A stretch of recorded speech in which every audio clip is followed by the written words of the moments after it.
और अभी की एक बड़ी खबर आपको बता दें, यूपी के सीएम योगी आज विधानसभा में बजट सत्र की कार्यवाही में शामिल होंगे। इस दौरान राज्य सरकार के पेश किए गए बजट पर सदन में विस्तृत चर्चा होगी। सीएम योगी सदस्यों को बजट की प्रमुख योजनाओं और नीतियों के बारे में जानकारी देंगे।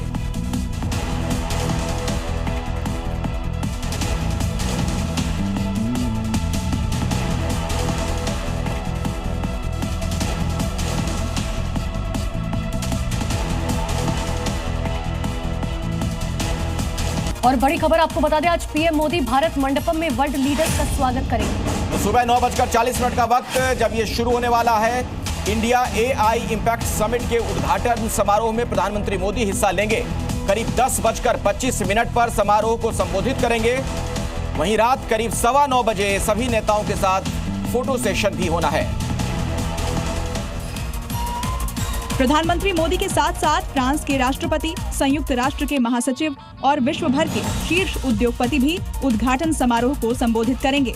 इसके बाद वे अन्य नेताओं के साथ सुबह लगभग 11 बजे इंडिया AI इंपैक्ट एक्सपो 2026 का दौरा करेंगे। पीएम मोदी दोपहर लगभग 12 बजे से शुरू होने वाले नेताओं के पूर्ण सत्र में भाग लेंगे। इसमें राष्ट्राध्यक्ष, मंत्री और बहुपक्षीय संस्थानों के वरिष्ठ प्रतिनिधि एक साथ मिलकर AI पर राष्ट्रीय और वैश्विक प्राथमिकताओं की रूपरेखा तैयार करेंगे। बड़ी खबर आपको बता दें, पीएम मोदी ने 9 अहम द्विपक्षीय बैठकें की। Spain, Finland, Serbia, Croatia, Estonia, Kazakhstan और भूटान के नेताओं से मुलाकात की गई। साथ ही गूगल के CEO और सन माइक्रोसिस्टम्स के सह संस्थापक से भी चर्चा की गई।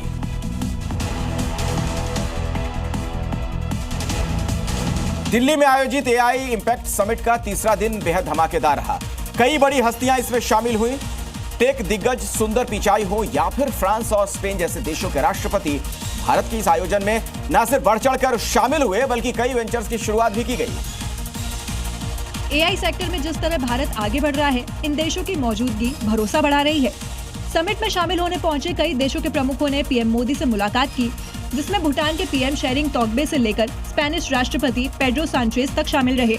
लेकिन सबसे खास मुलाकात रही गूगल और अल्फाबेट के CEO सुंदर पिचाई की। सुंदर पिचाई ने इस मौके पर एक बड़ी घोषणा भी की। And today we are excited to announce a partnership between Google DeepMind and the Indian government as part of the Global National Partnerships Program. Delhi police की क्राइम ब्रांच ने दिल्ली गाजियाबाद भोपुरा बॉर्डर पर ड्रग्स तस्करी करने वाले रैकेट का पर्दाफाश किया। फैमिली ट्रिप की आड़ में करोड़ों रुपए की हेरोइन राजधानी में सप्लाई की जा रही थी। पुलिस ने 3 लोगों को गिरफ्तार कर लिया है। दिल्ली में हाल के दिनों में गुमशुदगी के बढ़ते मामलों को लेकर दायर PIL पर दिल्ली हाई कोर्ट ने दिल्ली पुलिस, केंद्र सरकार, दिल्ली सरकार और राष्ट्रीय मानवाधिकार आयोग से जवाब मांगा है। याचिका में 800 से ज्यादा लोगों के गायब होने का दावा किया गया। पश्चिमी दिल्ली में 2 हत्याओं की जांच के दौरान चौंकाने वाले खुलासे हुए हैं। आरोपियों ने वारदात में इस्तेमाल switch blade quick commerce app Blinkit से मंगाया था। दिल्ली पुलिस ने आर्म्स एक्ट के उल्लंघन के आरोप में ब्लिंकिट के खिलाफ FIR दर्ज की है। दिल्ली फायर सर्विस से जुड़े एक मामले में उपराज्यपाल VK सक्सेना ने दिल्ली फायर सर्विस के सहायक मंडल अधिकारी के खिलाफ कड़ा रुख अपनाया। LG ने विजिलेंस विभाग को निर्देश दिया कि छुट्टन लाल मीना पर अब माइनर पेनल्टी नहीं बल्कि मेजर पेनल्टी की कार्रवाई की जाए।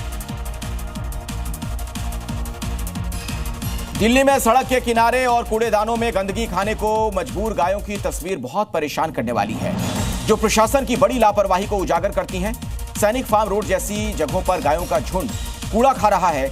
इन्हीं गायों का दूध दुधिया लोगों को बेच भी रहे हैं।